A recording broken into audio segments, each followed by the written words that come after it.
where does money come into games? So obviously, let's say I meet a woman, she doesn't know how much money I have in my bank account. But that being said, where does money come into game? Where does it come into dating? Obviously, it matters to some extent. Where's the line with this? I think money is one of the most overrated things talked about in the red pill community. I think there's definitely an element of a threshold thing. So if you have to live with your parents and you don't have a car, you will be at a major disadvantage to a guy who has like his own place, who's like got good logistics in the car. But once you get to a certain threshold, which is generally middle class, you get extreme diminishing returns unless you're going for gold diggers. I've been poor, and I would say now I'm like top 2%, whatever income, and my dating success is exactly the same as it was because I'm not really leading with money. So you can have money play a big role if you start leading with your wallet, but then again, you're getting gold diggers, which probably is not something most guys want. But yeah, it's like you can be. I would say I was fucking way more girls when I was poor because I had more time because I wasn't running a business. Oh. Honestly, that's the truth of it. I was fucking way more girls, and yeah, it's just less time. You have more time on your hands. You don't have a business, you can fuck more girls. Yeah. So I think that it's highly, highly overrated, the idea that, but I do think money is good for other reasons, like in case you get sick or like so you can travel. So money has its own purpose, but I don't think it's for women. I think that the people who think that, oh, I need to make six figures before I can crush dating are living in a fantasy world. Yeah, the only thing I would counter on that is like you mentioned, there is a threshold, which is like middle class. But as far as I can see, that threshold is lowered and lowered and lowered, such that most people who would define themselves as middle class are actually probably too broke to like take a lot of girls out and like do a lot of the stuff that, you know, a lot of women would expect. I'm not saying they expect a lot, but I think that you mentioned the threshold, and I do think that is a big thing because there's so many fucking guys now that are just well below that threshold. So what do you think that threshold is? At which point, in terms of like dollar value, at which point it doesn't really matter? I think it's pretty low. I think it's just like having a place that you can bring girls to. Yeah. Where you have decent logistics and you can afford transportation. You don't even have to have a car. You can just need to be able to afford like the train or something. But I think it's really like logistics. You don't have to do like any expensive shit on a date. What I used to do on a date was get tea and then I would pull girls or go to a bar, cheap bar, get like one drink. A date can cost you like $20 and that's fine. If you set it up the right way, you coming from the right frame, that's fine for the majority of girls. So I think it's like if you're dead broke and you can't afford, like you have to live with your parents, that's going to be a massive disadvantage. But even when I was living with my parents, I was still getting them laid. So, but yeah, it was a disadvantage. But I would say that if you have logistics, like you have a roommate or something like that, it's fine. And you're somewhere in a good area where basically like, when I say good, I don't mean like rich people. I mean like it's like in the center of things where you can walk to places. I think that's basically the threshold right there. That was a very refreshing perspective. I liked it. I want to add on to that. When I was broke, like my first few years in game, I was fucking broke. Like I lived 2 hours from the city center. And I would sneak on public transit. I would get girls from the club to come back on public transit for like 2 hours in the middle of winter, sneak them to my mom's basement. My parents were super religious, and then hook up with them and then like kind of kick them out at 6 a.m. Or I would hook up with girls in like parks and alleyways, bathrooms of the club. Like it was fucking disgusting, dude. The shit we were doing, the place we were pulling girls. And it was really fucked up. Like I'll constantly hook up with my ex-girlfriend.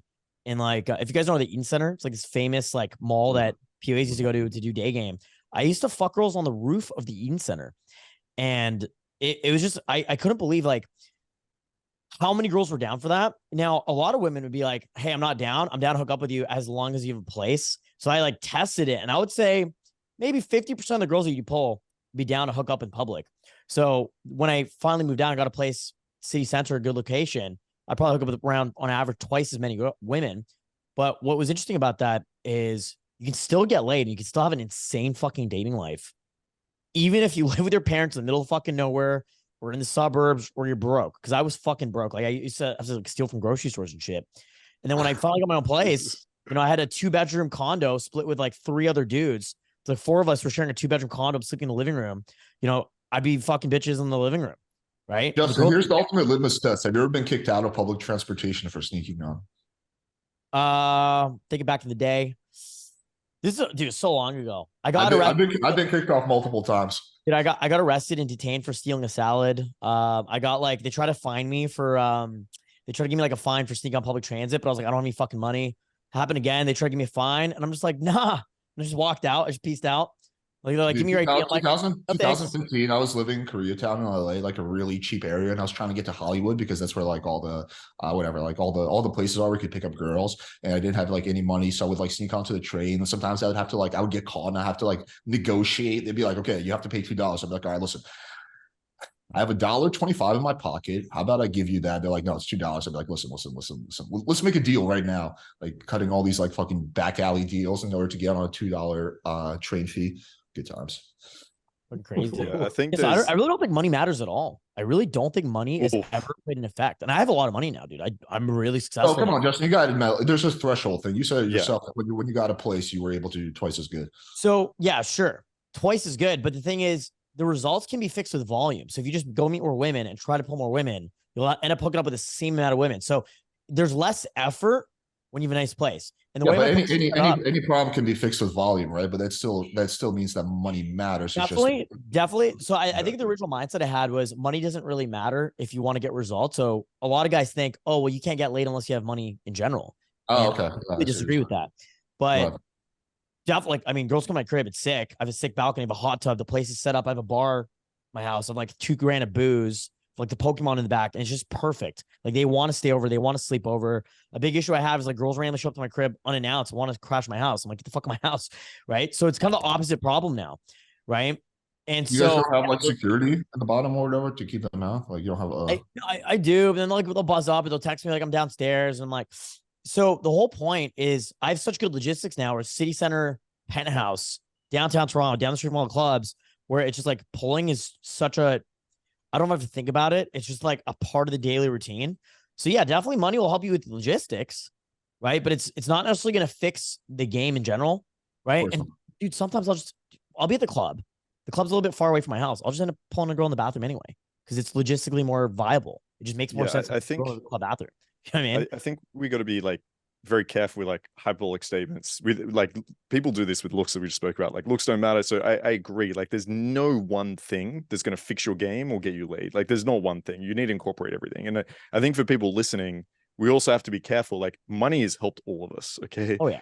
It's helped us with our lifestyles, helped us with women. It's helped us feel more comfortable. It's probably brought a level of happiness. So if you're like a broke guy that's trying to get good with women, I think one of the first things you have to do is fix your looks and actually get a fucking good job and get good logistics. Because I see so many students that have been gaming for like 3 years and they're still like, as you said, Justin, like that stage of like living in their mum's basement, but they never leave it. They never get their Pokemon in the background, right? And so I think it's important that they do, because in my mind, women shortcut money. Like if you go up as, you know, one of my students and you say, hey, look, I'm fucking poor in not so many words, but I've got a lot of money. Women are going to attribute a lot of things to that. They're going to think you're probably more dominant than most men. They're going to think you're more confident, that you have your shit together a little bit more. So the perception of money, whether you have it or not, really, the perception of money is actually going to build attraction anyway. So I think, yeah, it's all a balance, right? If you're, as Alex said, got, you know, a nice place and you're able to get girls to it and you go on dates, you're doing sweet. But if you're still in your mom's basement and you're like, man, no, these PUAs said like they're getting fucking laid a lot in my mom's basement. Like, no, get a fucking job, move out, get your shit together, and then like focus more on game. No, I 100% agree with what you're saying, Marcus. Like, I'm not encouraging guys to be fucking broke. I think every guy should move out of fucking mom's house as soon as possible. Like 18, 19, 20 years old, get the fuck out of there, bro. Like as soon as you can. So you can go live life. One interesting thing I've noticed is like, I'm sure you guys probably had the same experience with like customers or whatever, people in the picker community. There's like two categories, right? The first category is ones who have like jobs, they have their own business, they're doing shit, right? They only suck when it comes to their dating life. They don't suck when it comes to their financial life. But then there's a second category, the people who are just constant brokies. Like they were broke 4 years ago, they're just as broke today. They never have money. They're always struggling for money. And it's like a perpetual cycle. They're always struggling with money. They're always struggling with girls. Maybe they get a girlfriend sometimes and they go right back to the same thing. And like they never ever dip out of poverty. Right. And then it's like the mindset. They're in a poverty mindset with women and with finance. Yeah. But like it's just fascinating to see how like there could be two guys, both of them will suck with girls, but one of them can actually be pretty good with financial things, and one of them can completely take all the same victim shit with girls and put it on money. Like they'll be like 28 years old, still living with their parents, and you'll be like, hey, so yeah, so are you like thinking about moving out? They look at you like you're proposing like they build a rocket or something, like you're proposing something crazy, like wait, moving out, like let's be real. Like yeah. That's I don't know. impossible. I think I have a really on this. I personally, I'm an absolute slut. So I had the same situation Justin Marc over here. I think I fucked about 60 girls in 2020 Camry in a year. It was like rusting, falling off the wheels, and I still got laid. But I'll say this: I think that money allows you to believe in yourself, and also the person's attached to money is usually a badass. A guy that is attached to money is usually a leader. He usually does have people looking up to him. He has certain traits about himself that make him sexy. And I can see this too. A girl's got to get, if you have an amazing lifestyle, you can leverage it with logistics. You can also leverage situations. I know guys out here in Vegas, what they'll do is they'll get porn houses, or Michael Sartain, he has this modeling company. The modeling company is made to get him laid. It's not to make him money. Babes in Toyland, have you guys ever heard of it?